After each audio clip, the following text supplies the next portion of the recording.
میں داخل ہونا.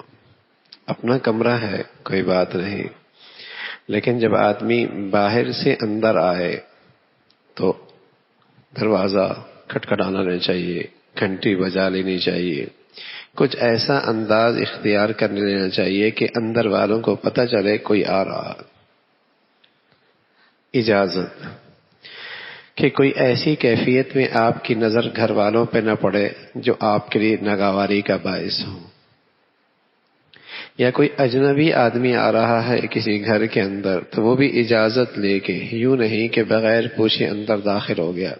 اب تو یہاں گیٹ لگ جاتے ہیں، لیکن پہلے دیہاتوں کے اندر تو یہ بھی نہیں ہوا کرتا تھا کہ بس صرف باؤنڈری لگی ہوتی تھی، اور بس اوقات باؤنڈری بھی نہیں لگی ہوتی تھی، کھلا گھر ہوتا تھا. تو ایسے موقع پہ بغیر اجازت کے نہیں، اور جب اجازت ملے تو سب سے پہلے انہیں مانوس کرنے کے لیے السلام علیکم، السلام علیکم.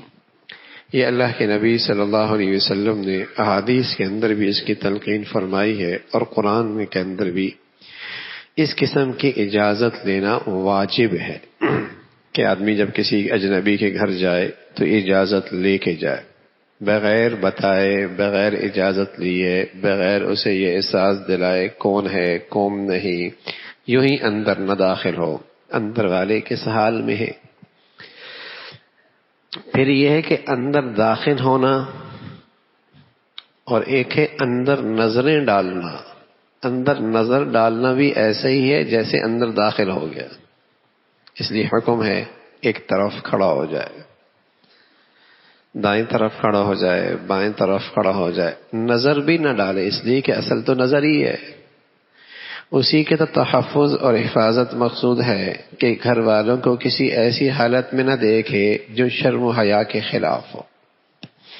وہ کس حال میں گھر والے، گھر کی عورت ہے. اچھا، یہ حکم مردوں کے لیے بھی ہے عورتوں کے لیے بھی، کہ اگر عورت کسی گھر جاتی ہے تو وہ بھی اجازت لے کے جائے، کہ تاکہ اگر مرد ہیں تو وہ دائیں بائیں ہو جائے. اور اسی طرح اگر مرد داخل ہوتا ہے تو جو نامحرم عورتیں ہیں وہ ایک طرف ہو جائیں. تو جیسے قرآن میں عام طور پہ خطاب مردوں ہی کے ہوتا ہے، اقیموا الصلاۃ، مردوں کو خطاب ہے، عورتیں داخل ہیں. آتوا الزکاۃ، زکوٰۃ داخل، اس میں عورتیں بھی داخل ہیں. کتب علیکم الصیام، تم پہ روزے فرض ہیں، اس میں عورتیں بھی داخل ہیں. وَلِلَّهِ عَلَى النَّاسِ حِجُّ الْبَيْتِ مَنِ اسْتَطَاعَ إِلَيْهِ سَبِيلًا، عورتیں بھی اس میں شامل ہیں. تو ایسی یا ایھا الذین آمنوا کے اندر مرد ہیں یا عورتیں ہیں، اجازت سبھی کے لیے ہے. اور فرمایا کہ جب تم کسی کے گھر میں داخل ہو تو اجازت لو اور انہیں سلام کرو. وَتُسَلِّمُوا عَلَىٰ أَهْلِهَا، گھر والوں کو سلام کرو. اور یہ تمہارے حق میں بہت بہتر ہے، جو تاکہ تمہیں اللہ نے تمہیں بتلائی ہے بات، تاکہ تم اس پہ عمل کرو. ہاں، کسی گھر میں داخل ہو رہے ہو اور پتہ ہے وہاں کسی کی رہائش نہیں ہے، اور تمہارا وہاں کوئی کام ہے، تو ظاہر ہے گھر تو کسی کی ملکیت میں ہے نا، کسی کی ملکیت میں ہے، کوئی اس کا مالک ہے، تو اس گھر کے اندر بھی داخل ہونے سے مالک مکان سے اجازت لے لو. جو اصل اس کا مالک ہے اس کی اجازت کے بغیر اس گھر کے اندر بھی داخل مت ہو.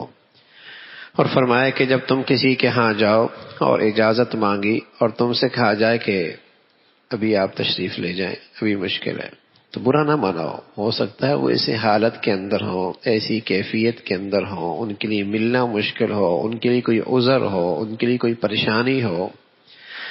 اس زمانے کے اندر تو ایسا بھی تھا کہ لباس بھی پورا میسر نہیں ہوتا تھا جسم پہ اوڑھنے کے لیے. تو کوئی ایسی کیفیت ہو کہ وہ اس وقت ان کے لیے آپ کے سامنے آنا مشکل ہے، اور وہ کہہ دیں ارجعوا، لوٹو، واپس چلے جاؤ. تو فرجعوا، لوٹ جاؤ. وہ ازکا لکم، یہ تمہارے حق میں بہت بہتر ہے، اور اللہ جانتے ہیں جو تم کر رہے ہو. تمہارے ہر اعمال پہ اللہ کی نظر ہے، اللہ کا علم ہے.